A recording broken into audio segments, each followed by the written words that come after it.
Have you ever noticed how some people sound like they are helping you, but deep down you feel a little controlled, a little trapped, almost like their words are pushing you in a direction you never asked for?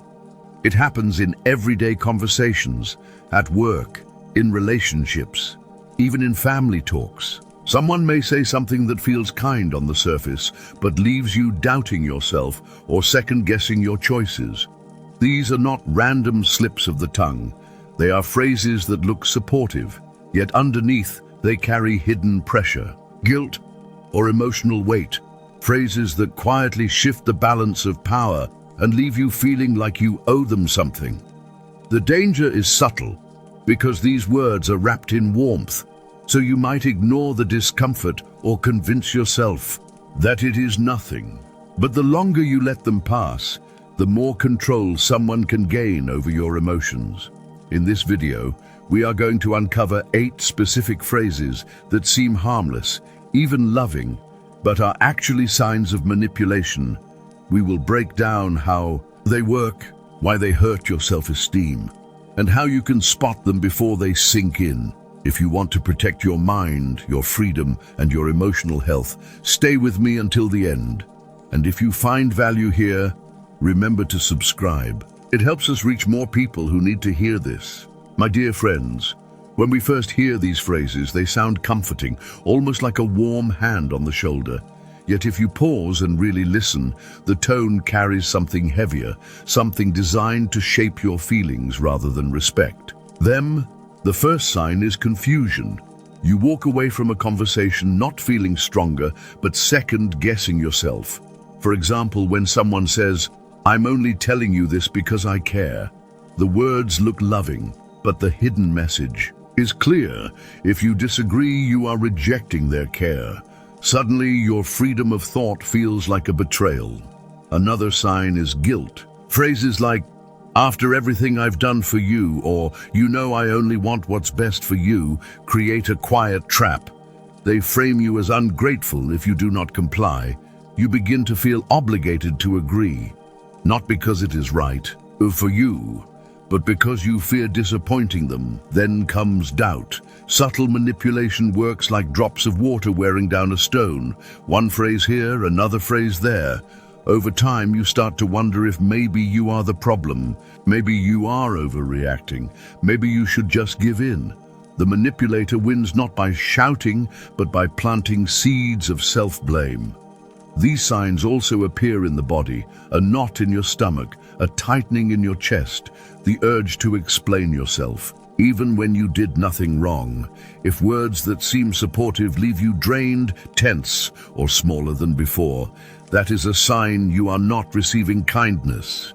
You are receiving control. The problem is that most people overlook these warning signs because they trust the person speaking, or because they were raised to believe that support always feels safe. But not all support is real, and not all kindness is pure.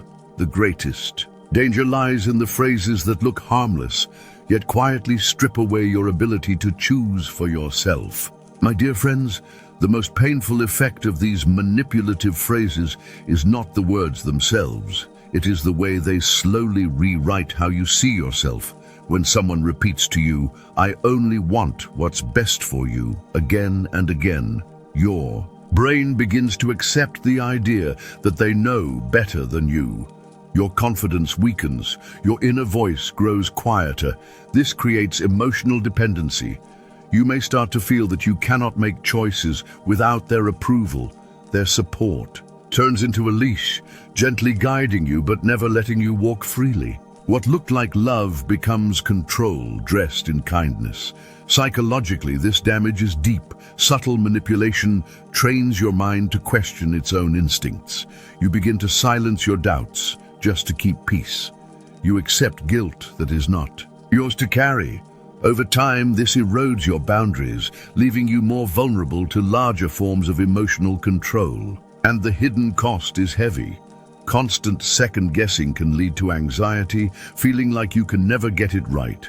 It can cause loneliness because you stop trusting your own judgment and fear sharing your truth with others. In severe cases, it even pushes people toward depression because they feel trapped in relationships that seem caring but feel suffocating. The saddest part is that most victims do not even recognize it. They defend the manipulator saying, "But they mean well," or "They really do care about me." This is how the cycle continues. Kindness becomes a mask for control, leaving scars that are invisible but very real. My dear friends, if you are finding this eye-opening, if you feel that some of these phrases have touched your life, I invite you to subscribe. It helps us build a space where more people can recognize the difference between real love and disguised manipulation. And together, we can grow stronger. My dear friends, the first step to breaking free from these manipulative phrases is awareness. When you notice how often someone wraps control inside kindness, you begin to take back your power. Write these phrases down. Track how you feel after hearing them. The simple act of naming the manipulation weakens its effect. The next step is strengthening your boundaries. Boundaries are not walls, they are doors that you control. You can say with calm strength, "I appreciate your concern, but this decision is mine." Or, "I understand your view, but I see things differently." Notice that you are not attacking, you are reclaiming your right to choose. Another solution is trusting your inner signals. The human body is honest. If you feel tension, guilt, or confusion after hearing a supposedly supportive phrase, that is your warning light. Instead of silencing it, pause and ask yourself, why did this make me uncomfortable? Your intuition is a powerful guide against hidden control. Shifting your mindset also means releasing guilt. Manipulation feeds on guilt like fire feeds on oxygen. If you stop supplying it, the fire fades. Remind yourself daily, love does not demand you to surrender your voice. Real care strengthens you. It does not shrink you. Repeat this truth until it becomes your shield, and finally, seek safe spaces. Talk with people who truly listen without twisting your words. Share your experiences. Listen to stories of others. Support networks remind you that you are not alone and that your feelings are valid. This community of awareness builds resilience. My dear friends, when you learn to see behind the mask of supportive-sounding phrases, you regain your freedom. You begin to live not under someone's shadow, but under your own light. This is the greatest victory. My dear friends, life is too precious to spend in the quiet chains of manipulation. Words may seem small, but they carry the power to either lift us higher or slowly push us down. When someone hides control inside the cover of care, it steals not just our freedom, but also our joy. You deserve relationships that let you breathe, conversations that make you feel stronger, support that lifts you without conditions. Real love does not come with guilt. Real kindness does not come with pressure. And real respect never asks you to silence your voice. So as you move forward, carry this awareness with you. Listen closely, not only to the words people speak, but also to the way they make you feel. If their support leaves you lighter, that is truth. If it leaves you heavier, that is control. Your heart always knows the difference. And my dear friends, if today's message spoke to you, I invite you to stay connected. Share this video with someone who might need it. Leave your thoughts in the comments and subscribe so you do not miss future insights. Together, we can build a space of awareness, healing, and freedom. A space where every mind is valued and no one has to carry silent chains.